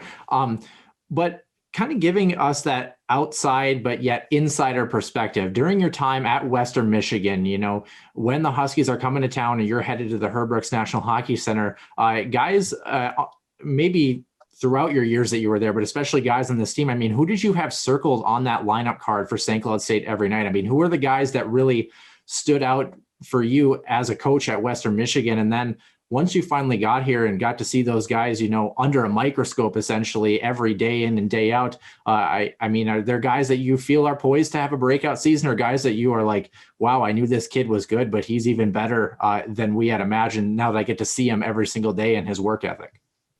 Yeah, I think a real good question, fair question. I wouldn't probably single anybody out. I think it's a team.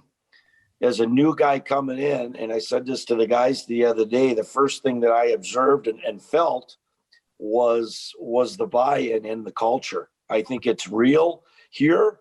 I think they're really good kids, really good young adults, and they care for one another, and you can feel it. And to me, that's the number one positive with our group. And you could see it in their play. They play hard for each other. And I've been fortunate enough to observe that for the last, whatever it is, 7 or 8 weeks being on the ice with them. So obviously, there's key offensive players. You guys know Sammy, obviously a draft pick with the with the Wild there. High energy, skates really well, has good skill. Nick Perbix, obviously.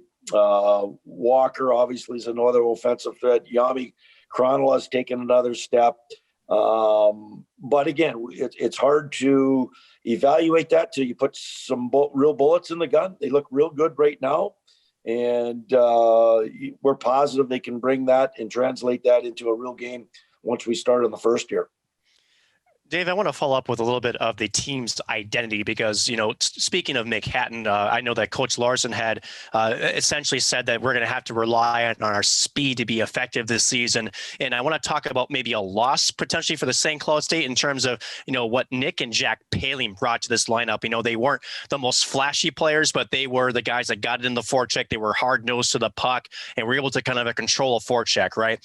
With the first time in a long time where we not have a Paling crest on a sweater, not in a St. Cloud State Husky uniform. I guess who are you looking to step up to kind of fill those forechecking roles to provide, we call it the energy guys, but, to allow those more skilled players like Sam Henches and maybe a vet team yet to come in and really take advantage of a forecheck that's sustained from those energy guys? Yeah, no, that's good. Obviously, the Palin brothers, they were great glue guys, as you mentioned. Great glue guys. Got the opportunity to meet them this summer. Just super human beings there. So obviously a tough loss, but that obviously gives opportunity to others to step up in a larger role. And if you're talking specifically forechecking energy, a guy that comes to mind because he has speed and he does get after it is Micah Miller. Micah Miller brings good speed. He plays heavy. He gets after it. We've talked to him about that. Our big centerman down the middle, Will Hammer, obviously he loves to get after it. He's a size guy, but like Sammy too, he's got great speed. We want to, like Coach said, we want to utilize our speed, and that's not just 3 or 4 guys. That's everybody getting in after the forecheck, create turnovers. That lends itself to play to our skill, which we have real good skill up front and real good depth. So we want guys to pressure pucks. I think everybody's been pushed to become a good, strong forechecker. Some guys are a little heavier than others, but those are a couple guys that come to mind anyways. Do you have any worries that, without maybe some bigger bodies that, because we all can play with speed, right? As a forward, but sometimes you have to play big too, right? Especially being the net front presence and be able to, take a little bit of a punishment, you can say, in front of the crease. Are you all worried about the physicality at all in the offensive zone, or you feel pretty confident with the lineup that you can sustain both the skill and the speed as well as the physical part of the game? Yeah, I mean, that's a good point. We're not overly big at the forward position, but I think it's a mindset that you build. It's a mindset to get after it. And we've all seen smaller guys that just play hard, play heavy, and get after it, and are able to get the puck and create turnovers so we can keep the puck and have some possession time. And we have a lot of those guys. So it's a mindset we're constantly building. I mean, there are bigger guys that they don't play big.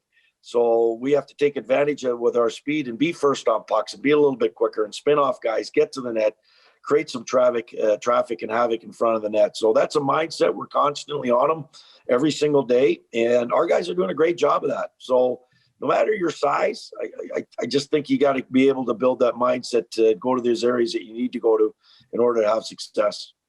I suppose we should cover all the bases here, and let's be hypothetical and pretend that the Huskies do give up an odd man rush against on a defensive breakdown. Not that would ever happen, but it does happen though. You got 3 very capable goaltenders. David Rennick, quote unquote, penciled in as the starter, and then Jackson Castor and Joey Lamoureux, both very capable goaltenders as well. What have you noticed from those 3 guys in the goaltending position? David Rennick, we've mentioned many times in the show, had him on, all 3 of them on actually, but David, an LA Kings draft pick. I mean, what does he do that makes him one of the most effective goaltenders in the NCHC when you get to see it every day as a coach? You know what?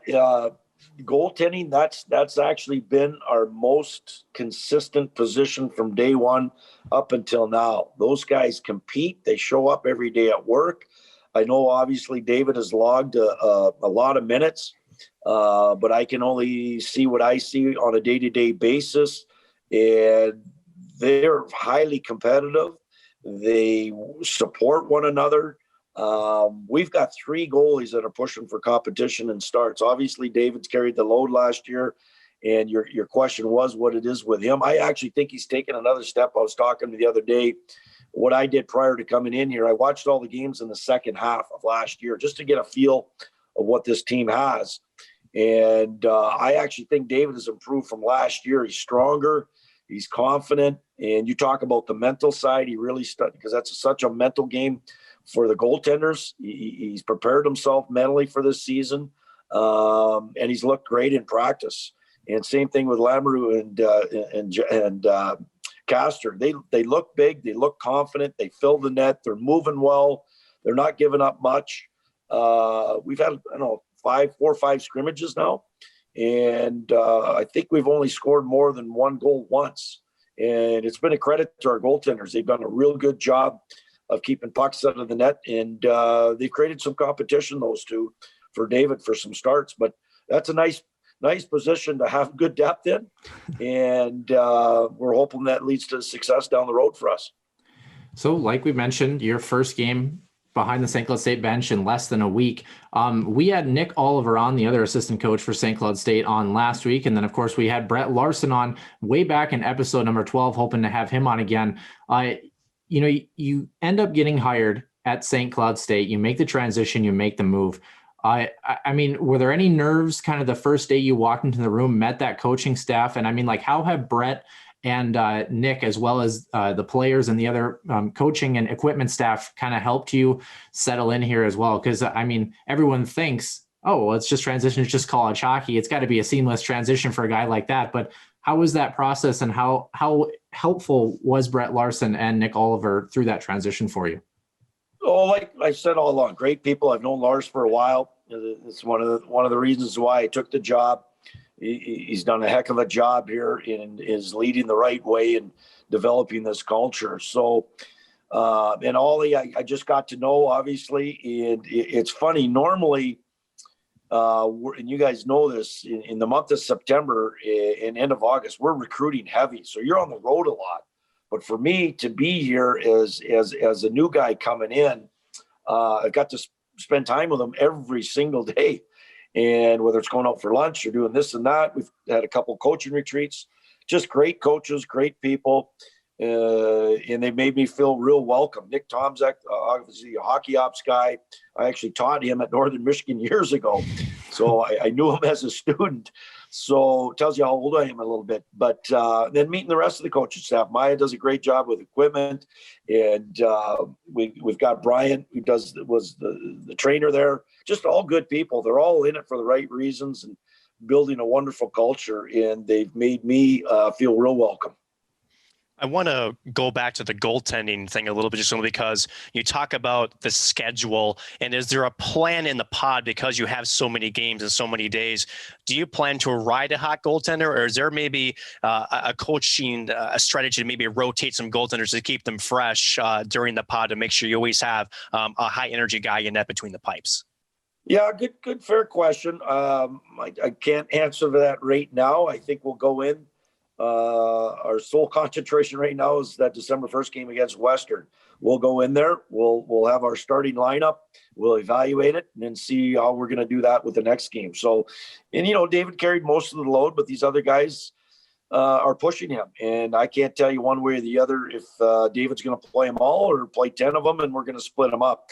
I think once we get there, we'll see how our team performs on that Tuesday, and then go from there. And then when you're sitting in the pod too, obviously, it's going to be hockey. But when you do have a little bit of downtime, a couple hours in the afternoon, what is Dave Shyiak doing? Are you FaceTiming the family? Are you a big book reader? I mean, what are you going to kind of do to kind of lay low and relax? Because as you mentioned, it's good for all the guys to be tight knit and to be together. But there might come a time, after that first week where you're like, man, I just need a couple hours to myself to kind of regroup and recharge a little bit. Yeah, no, it'll be interesting. I mean, it'll be busy. We'll be watching a lot of video. Coaches spend a lot of time watching video, but you need some time to decompress and have some me time. And also, obviously, I'll talk with my family every single day. And depending on what time our game is, most of our games, guys, are at 7:30. We have 3, I think, at 4:30, and we have 1 afternoon game, I believe. So every day will be a little bit different. I'll try to get some exercise. I don't want to be sitting around. I'm like the guy who gets out, walk around, go for a run, or try to work out a little bit. And then I'll be doing some recruiting, probably talking to some coaches, watching some hockey online for recruiting. And then, on the off days, every once in a while, I'm sure I'll have a cheat day and have some chicken wings. Speaking of birds and food, it is Thanksgiving Day tomorrow, Dave. And from what we were hearing before we started recording was that the wife's cooking the turkey.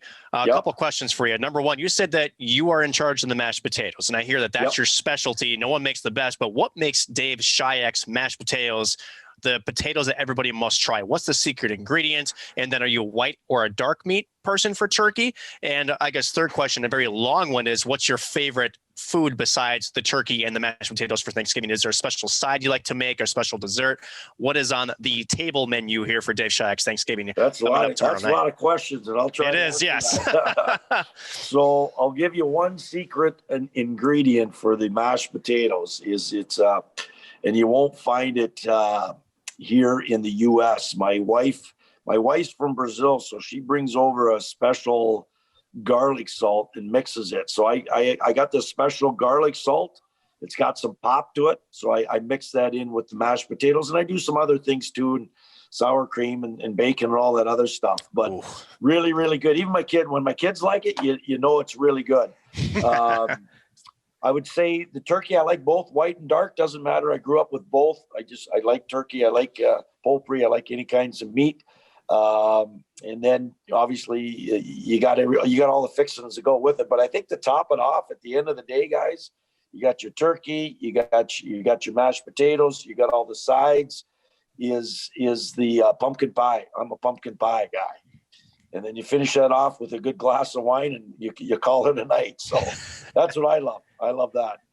Is there a particular wine, or red wine, white wine? Red Cabernet. So if you guys make your own wines, I'll take a red Cabernet dry, please. I think it might be a while before I get my sommelier, certification. But there you go. I'm a red wine guy myself. No, I don't know. Do you even drink wine? I mean, I'm 34. I know Dave, we won't go to his age because he likes to give me crap every time we record this show. Noah, you just turned what, 19, 20? No, you're 24. Do you drink wine? And if you do, which one do you drink, Noah? It's actually funny you mentioned that.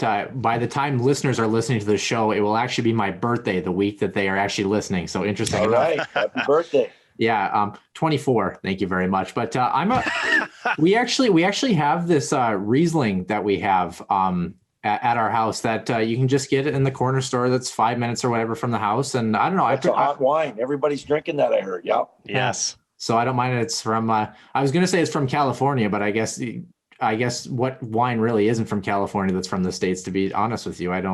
Well, Riesling would come from Mosel, Germany. That I can tell you because I'm kind of a snob when it comes to that. So you want a German good. Riesling. Yes. Pretty good. Speaking of imports and exports though, Dave, technically, tomorrow, we're recording this on Wednesday, November 25th. Technically tomorrow for you, back in your childhood would just be a normal Thursday. Cause of course you're from Brandon, which is about an hour from where I live. And I'm an hour south of you. When's the last time you've gotten a chance to get across the border and go to Canada with everything that's been going on? And do you intend to kind of make your way back up to God's country anytime soon, or potentially next summer if everything kind of shakes out? I'm giving you kudos. That's a good memory. Not too many people remember Brandon. Good for you. That's awesome. So we went up there as a family last year. I had actually a high school reunion, and then we had a Shyiak family reunion just outside of Winnipeg in a town called Headingley. So then we went up to Clear Lake, Manitoba. So we're up there for 2 weeks. Had a great time last summer. Unfortunately, I was just talking to my dad the other day. No, you can't cross borders right now, or they don't want you to. So. And this was a busy, obviously, summer for us making the move from Kalamazoo to St. Cloud here. So I'm hoping to get up there probably 3 or 4 times a year, if not more, because it is just up the road, and that would be nice. But unfortunately, I can't do that right now. Yeah, I'm about 10 minutes from the International Peace Garden. So anytime you swing through up there, you just let me know, and we can stop and have some wine together. I think that would be awesome. I got a couple of reasons. There you go. I'll take you up on that. But so for anybody, like for Nick and I, it's pretty simple to think that we've been to Canada before. But for any of our listeners that haven't been up north, especially in Western Canada, which is very pretty country, the farther west that you go, I would say, where are some kind of key highlight places that you think visitors should visit if they do get a chance to go to Canada once COVID is all over? I mean, what are your hot spots? You got any good golf courses? Like up in Banff or anything like that? Where are you going? Well, I tell them 4 places. It's actually, I told my neighbors that up in Banff, obviously is everybody hears about Banff, but also the Okanagan in Kelowna, that valley in Okanagan is really nice. They actually make some really good wines there. It is wine country. It's built right in the Rocky Mountains. Beautiful spot. Vancouver is an awesome spot to do a lot of different things and some real cool golf courses there. Same in Okanagan Valley. Actually, where I coach, Kimberley, which is the highest city in Canada. It's a great one of the best ski resorts in North America, and they have an unbelievable golf course called Trickle Creek. Golfed that a couple of times, and then on the island, anytime you can get to Vancouver Island. Actually, my mom retired out there just outside of Victoria, and that's a beautiful spot. So I would say the island, Vancouver, Okanagan Valley, Kelowna, and Banff are real good areas to go visit. I keep hearing the trend of golfing too as well. What's your golf game looking like? Do you and Brett Larson, are you going to get a chance to go out? I hear his golf game's all right, kind of hit or miss from what he says. Are you? And Nick Oliver is not the best from what he says. So, I mean, how's the golf game looking? You know what? I'm a good scramble player. I went out. We went. You know what? This is with this COVID thing. This is the most I've golfed. I probably went 10 rounds this year. It's the most I've golfed in probably 5 years. A lot of it has been with Ollie and Lars there. And we've had a lot of golf fundraisers and alumni events and coaching retreats. And just going out golf, took my kids out here and loved it. But to answer your question, I'm a good scramble player. We'll put it that way. Dave, I only got one more question for me. And again, thanks again for joining us. We talked before the show about the Seawolves jersey that's hanging behind Noah, and that you actually had a bit of the design portion of it. Now, what also was just released in terms of a new design was the reverse retro jerseys from the National Hockey League. I want to know, because every single team got one. It was the first time the NHL has done a sort of an all-team jersey sort of put out. Is there any jersey concepts that have come out that you like a lot? Do you like the Winnipeg one that seems to have kind of like more of a classical touch, or is there any jersey that sticks out to you that you go, not so much? Yeah, you know what? I haven't seen them all. I've seen some of them, and I'm more traditional, I guess. I just think there's some clarity. There's some history. I pointed out earlier to you, like I love that North Star logo. I love the Boston Bruins. I love the Chicago Blackhawks, the old Red Wings, like original Six stuff. And like I said, that Seawolf logo, that's a unique logo. You don't see that anywhere. So I'm more of a traditionalist that way. I know these retro jerseys, it's kind of the new thing, and people are buying them, which is great. It really helps grow the game.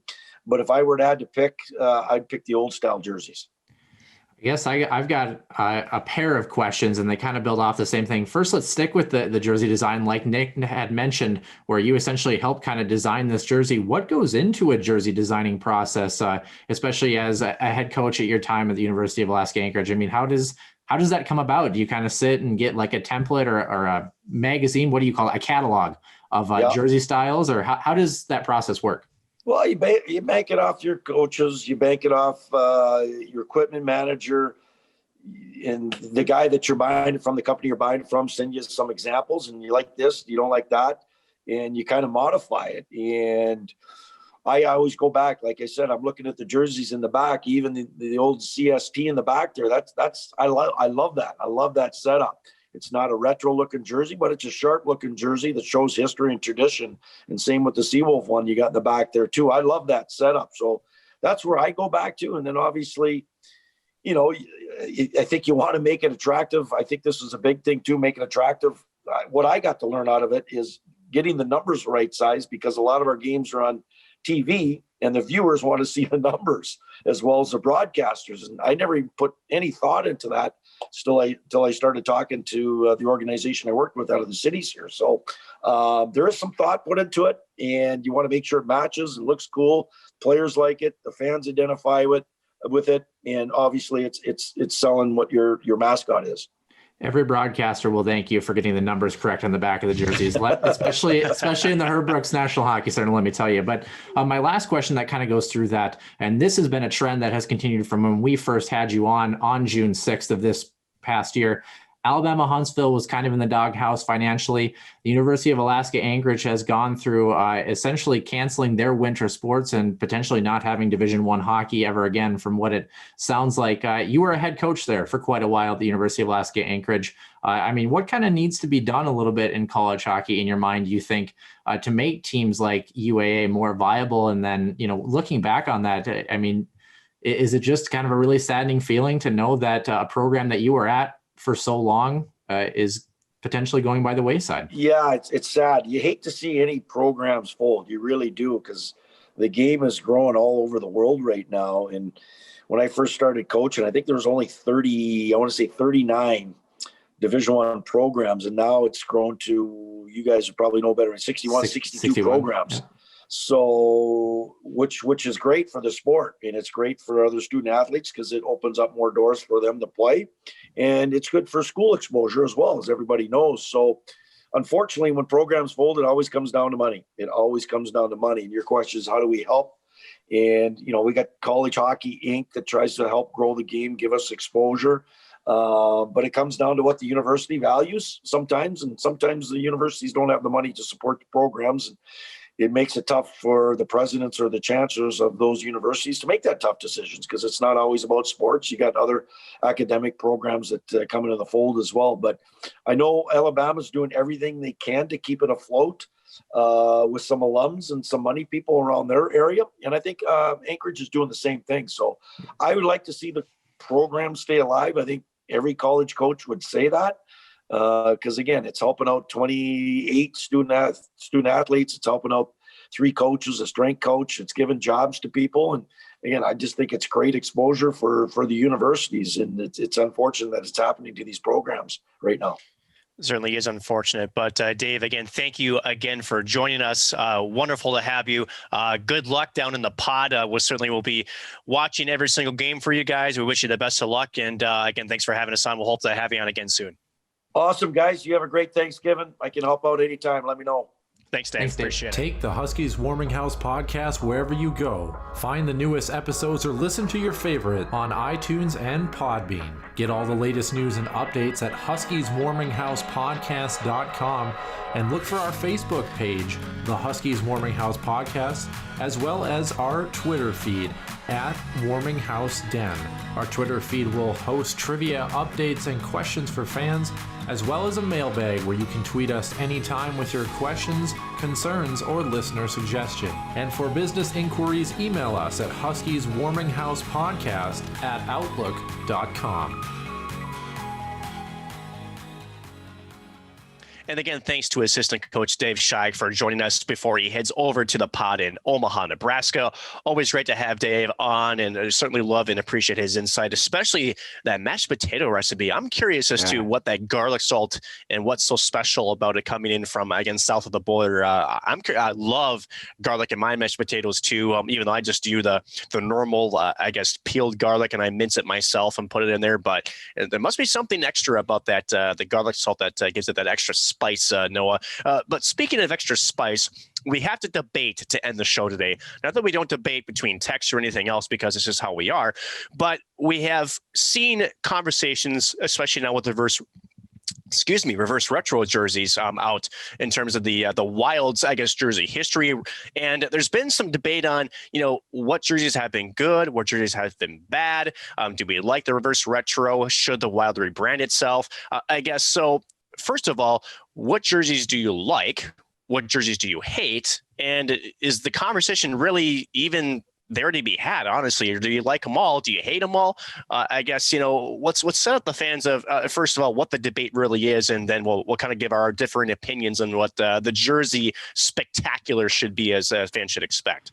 Yeah, essentially the conversation is kind of going down as people saying that the Minnesota Wild's template essentially, or that their current jersey setup is bland. It's, it's just boring essentially, and that they should go back full time to the North Stars colors, or kind of try to incorporate that concept a little bit. And that a lot of people are saying the Wild haven't even had a good jersey since this point, not to mention those red jerseys, the Christmas sweater specials, as people like to call them.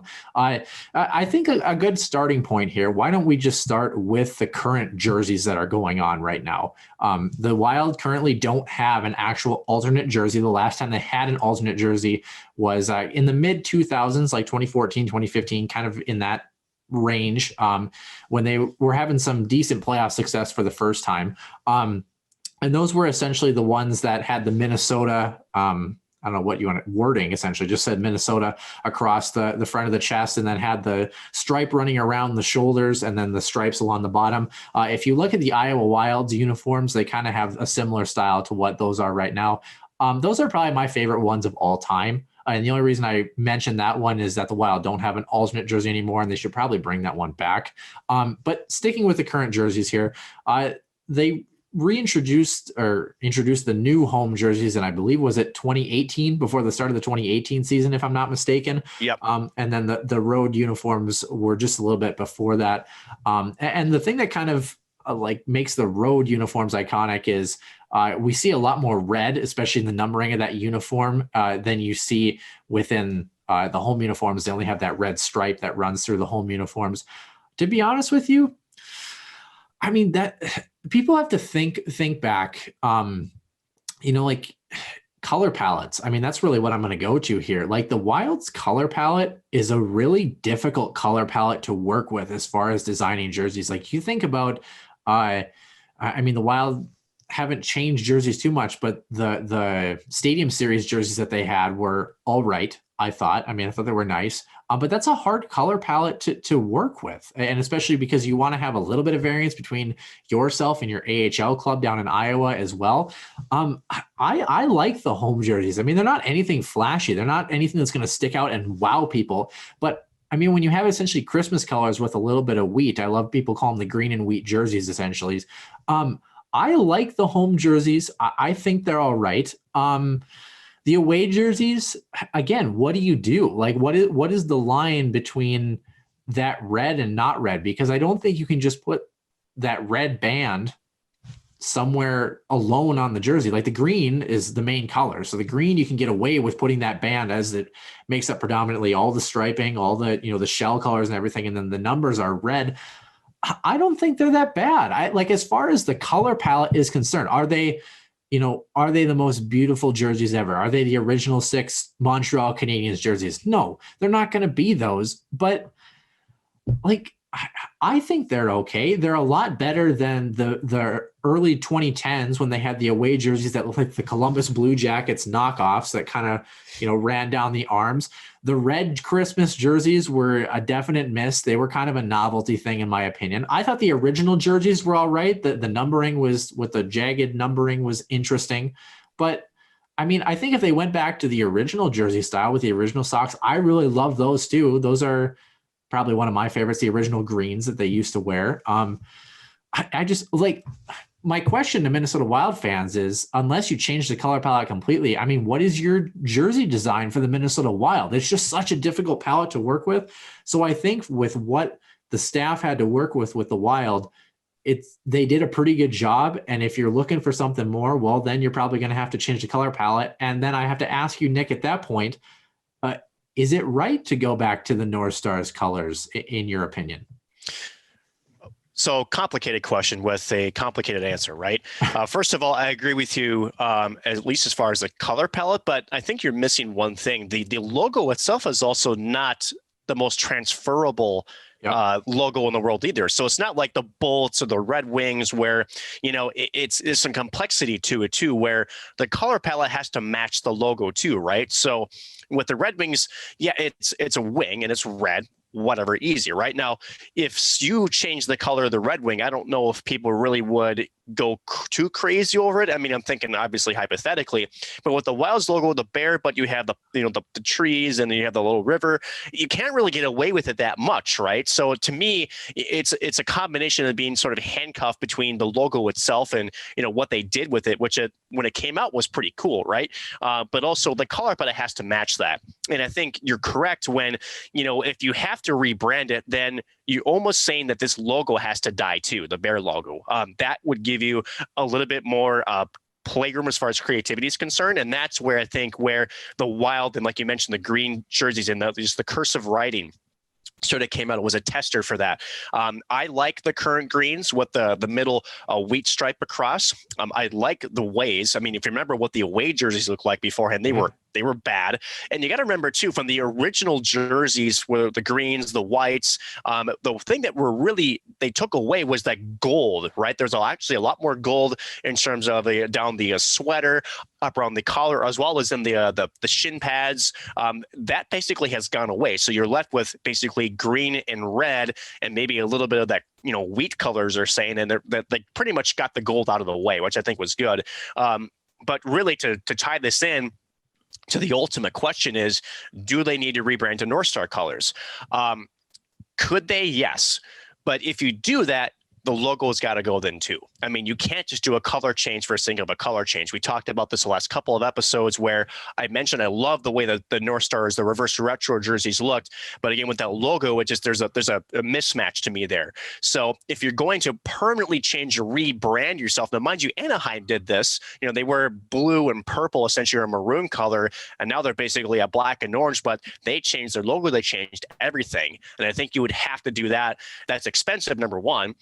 Number two, what would you do? I mean, for the Wild, Wild it's a very generic topic, but what could you replace it with? And I think the lettering, the cursive is fine, but you have to have something that's visually identifiable, right? You have to have something that's primary that says this is who we are. I don't know if we have that just yet. Maybe you talk about I don't know what they call it, the new M, where it's got like little stars in between. Could you maybe play off that? I don't know. But if you go that far, you're talking a total brand re-imaging for the Minnesota Wild. So will they do it? I don't think so. Is it a conversation that might continue to grow? Maybe, but this is not a simple decision in terms of just what a jersey is. You're talking about the identity of what the team is going to be as well, because you got to remember too, the Xcel Energy Center, you take those, it's Iron Range red and forest green, all that is played into everything that the Wild does, from their marketing to the arenas to everything that goes out there. I mean, there's so much that has to change. And I just don't know right now, especially with the pandemic and everything, the team is ready to do that. But maybe these reverse retro jerseys are that popular and people really like the color scheme. Maybe there's enough voices there to say, maybe we do need to maybe sort of embrace this and go with it. But I think we're still too early to know whether that's going to be the case or not. That's probably the crux of this argument is I've seen a fair amount of things on Twitter too, talking about how, if you wear this reverse retro jersey, or if you wear a Minnesota North Stars jersey to the United Center or to the Bell Center, you're going to get a lot more looks or a lot more compliments than you are if you wear a Minnesota Wild jersey. I don't That's know. A strong opinion. Yeah, I mean, probably. But here's the thing. I don't know if any Wild fans know this yet, but the North Stars aren't coming back. The Wild are not the North Stars. Like, I think they're not. I think we have to hammer that home a little bit. Like, it's like the reverse retros are cool if they want to do some sort of like specialty promo type thing, or kind of how like the Dallas Stars pretty much like wore them against Minnesota in some senses too. Like, if you want to do something cool like that, or if you want to do some sort of novelty thing for a season or that sort of thing, I mean, that's fine, but it's like the Minnesota Wild are red, green, wheat, and a little bit of gold, because the gold still sits inside the logo as well currently. Like, that is the Minnesota Wild's color scheme. I think it, like you mentioned, it identifies well with the state and the makeup of the state and like where the roots of the logo actually come from. And it's just kind of like, I challenge people to give me a jersey concept or a color palette that is different, that you think is going to identify with Minnesota hockey, that's going to be different and unique enough. How many green teams do you see in the National Hockey League? You've got the Wild, the Dallas Stars, and the Vancouver Canucks a little bit, because they have green in their jersey a little bit. And you talked about the Anaheim Ducks. The Anaheim Ducks went from essentially the most iconic logo and jersey setup ever to what they have right now. And people from Anaheim all over the place don't like it as much. They don't like the webfoot logo. That's a letter D. That's also a duck, webfoot too. You can see where rebranding can also be really, really difficult for people. I'm sorry. I don't know how creative the marketing and jersey design team for the Wild is going to be in the future, but I think those colors are here to stay. And if they're here to stay and you don't like the jerseys that much, which that's fine, you're entitled to your opinion, but show me a jersey concept or show me a design that works then, that makes sense, that still utilizes either, like you mentioned, the main logo or any of the secondary logos without recreating your North Stars M that you had talked about in the last episode. That's just my question. I more than respect your opinion, but then show me what they need to do. Like offer me that. It's like I know I'm just like rambling on, but I'm just like, I get that people don't like it, but what is the alternative? Right. And what you described too with Anaheim is the potential downside, right? You try to do something different. You try to, I don't know if they want to call it modernize it or try to get away from, essentially, I think the goal for the Mighty Ducks, and I think they were a very specific circumstance, was they were trying to separate themselves from essentially a movie series, essentially. Yeah. And so I get that part, right? But for the Wild, you don't have that sort of Hollywood connection, right? So you have the ability to maybe tap into your history, right? So is it the North Stars color palette there? Maybe. But the logo has also got to complement it too, right? And you don't want to miss in that either. So, and I think, the state of hockey is, I think right now we're a split fan base, right? You have the old timers. I'm not part of the old timers, whether you think of it or not, but it was North Stars, Norm Green sucks. And I don't care to watch the Wild. They're not the same team because they haven't been as successful. There's some parts of that's true, some parts that are not. You have the Wilds, which is, what most people grown up with. This is who they are. I'm glad at least we have NHL hockey. And at the end of it, they've had some areas of success. They certainly haven't had the degree of success that we would like them to be, #Minnesota Sports, but that's just part of the other underlying storyline. But this is the team that's here to stay. Now, is there a way to maybe bridge those? I don't know. I'm not as creative with colors, lines, palettes, designs. That's definitely not I'm surprised that people allow me to have a microphone on my head for half the time. I'm just not that good.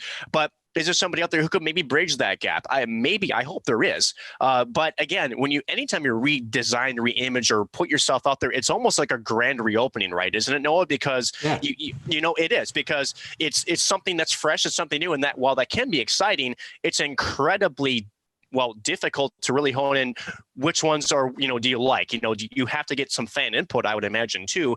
And at the end of it, if you miss on it terribly, well, then what did you just put all this work and money into when essentially, especially for your merchandise and marketing, this is all about essentially, part of it's money too. It's a money grab, right? I mean, the reverse retro jerseys are money grab. Let's be honest with it. Number two, but if that's going to be your permanent, this is who we are, and if people don't like it, well, your merchandise sales then goes down, your brand sort of likeness goes down, and now all of a sudden you're shooting yourself in the foot. So it's not an easy conversation to have. No, I get it. We can have a conversation to debate whether, like you said, the current stuff doesn't work. But then again, like you mentioned, what's better? I would like to see if it was me, some type of a bridge. Now, the color concept might be one place to start, but then again, you have to tie it in. What's the logo going to be? How are you going to, bridge the past and the future and put it all together in one, where you're going to have the 70 and 80-year-olds who will look at a number 11 on the ice and say, yep, I remember JP Parisi, or look at number 9 and say, yep, I remember Mike Modano. Now it's, whoever it's going to be after Mika Koivu or whoever the heck it is, may be. That would be awesome. It's something where you're true to your roots, but also embracing what's there lies ahead. I'm not sure how you do it, but again, that's what people get paid to do, and that's not me. So that's my idea. But I like to be curious as to, if it were in your decisions hands, Noel, what would you like to see if you had to rebrand Minnesota? What would be sort of the conceptual idea that you would like to see? If you can find a way, lesser known would be gold, but if you can find a way to make that red or that wheat color as an alternate jersey, if you can find a way to make that as the primary color, that either wheat, red, or if you could pull it off, gold, if you can make that into a jersey that is identifiable for people and doesn't look like we're going Christmas shopping at the Mall of America, well, then I'm all for it. And that's where I think it has to go. Or you're just going to have to rethink the current concept and the current striping, which there's a lot of options for that. But it has to be the right thing that's identifiable. You think about the home jerseys for the Minnesota Wild. Green's going to be the color. Green's going to be the predominant color. Green's going to be the focus of those jerseys. Now, the aways, you probably have a little bit more play because the predominant color is white, or technically could be wheat if you really wanted it to. There you can start using your big primary colors, your reds, your greens, maybe even a little bit of gold if you can find a way to work it in. That's where I think that you have more options, potentially more in the away jersey than you do with the home jersey. But it's one heck of a challenge. And to cap this segment off, my last point here is to think about the Minnesota Wild, founded essentially late 1990s. Let's say 1999, 2000. It was 98. Yeah, and then 2000 was when they started, essentially.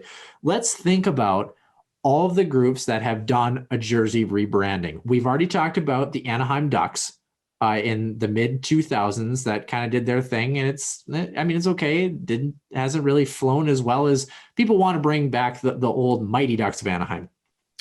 The Washington Capitals around the same time frame, that 2007, when Alex Ovechkin was essentially first becoming into a budding star, they moved from whatever the heck their color scheme was. I don't know what it had any representation to, and maybe I just don't know, but they moved into red, blue, and white, the colors of the United States of America, the Washington Capitals in Washington, D.C. It made sense. Other teams have made a couple of tweaks to their jersey styles. The Dallas Stars have changed their green to victory green, essentially. The Nashville rebrand too. Rebrand of the D. Yeah. The Nashville Predators have made little tweaks by changing the shade of their gold and stuff like that. The Florida Panthers. Yep. They've done their kind of rebranding, or they've essentially dropped colors out of their setup, or rearranged them in a way that isn't so much of like a smorgasbord of color art, essentially. Am I missing any in here? Ottawa changed their logo, but their colors are still the same. Colors have been the same. I'm trying to think because Florida did a complete new Panther logo on that as well. So completely updated for them. Yeah. Carolina did a tweak in some of the striping, not a ton. And we've seen some disasters too, like especially for third jerseys, like the New York Islanders. Do you remember they used to have those gray shoulders on those third uniforms that were kind of a mess and stuff? And I mean, like we had some in the 90s.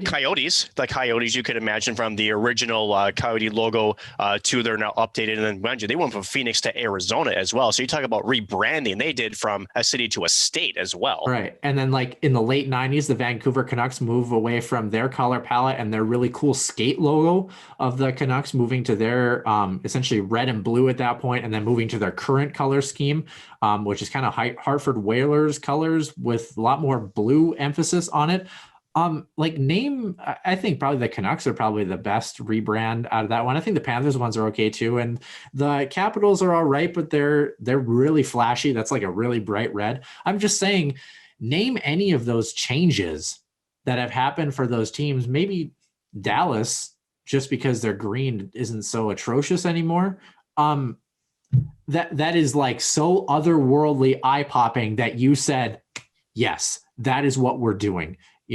Like I think about if the Colorado Avalanche, were the Quebec Nordiques at this current point in time, and they switch to the current reverse retro jersey that they made now, that's the kind of move that I look and say, okay, damn, that's a nice jersey. That's a nice color change. That's pretty. But it's like, name me a change that's been so revolutionary with any fan base. And then you want to try to do that with Minnesota, the most ridiculous, wild hockey fan base that is so set in their roots. One of us. I rest my case. It's hard. And again, to finish off, the debate too, do I think something needs to change? Sure. Do I think it has to change? I don't know if it has to. I think at the end of it, for this club and this franchise moving forward, I think what's going to be interesting is, how much of an impact this reverse retro jersey is going to have. Now, you just mentioned they're not the North Stars. Well, just the same as the Avalanche are not the Nordiques, even though that has been clearly picked as the favorite, myself included, as far as the retro reverse jerseys are concerned. Now, I think it comes from public outcry to me. I think if there's enough outcry where people like the reverse retro jerseys so much and they keep banging at the door at Craig Leopold's office there in St. Paul and said, let's go to this color scheme. If there's enough public opinion on it, we might see a change. But as of right now, I don't think anything's really going to change the next couple of years. I think the Wild have more to worry about with their on-ice product right now than what they're wearing. And how fun would it be? And I say how fun because you see often, or at least from before the Adidas reverse retro, where it was a league-wide thing, where when your team's performing well, how much more willing they are to sort of dip into the creative buckets with different types of jerseys that go out and whatnot. So is that why the Wild haven't changed their jerseys? Basically, that's part of it. And then also too, the Winter Classic jerseys too. I mean, we had them set for this January. Will they maybe tweak those as well? We don't know because again, for the St. Louis Blues and for others that have been in the Winter Classics, they're always been very unique and very cool. As certainly some franchises with some maybe quote unquote longer history times, but I think time is going to tell. I don't think it's going to be immediate. And the more jerseys you bring out, like the more specialty events, like you think about the Chicago Blackhawks who have been in a million Winter Classics, the more, and granted they have a simple color scheme, but the more events you're in, the more jerseys you essentially are taking out of the fray, the more options you're taking out of the fray because you're using them for a specific purpose. You have to create a new design, then you can't repeat that design. So correct. A lot of logistical challenges here. I agree. And with that being said, Noah, I think that is a good spot to end here on episode number 38. Again, we thank everybody for joining us this episode, and we hope to see you back next week. Again, turn in as we finally next week, Noah, we'll have some actual gameplay to dissect and digest from both the men's and the women's. Can't wait to have that discussion. Other than that, have a good rest of the weekend, and we'll see you next week.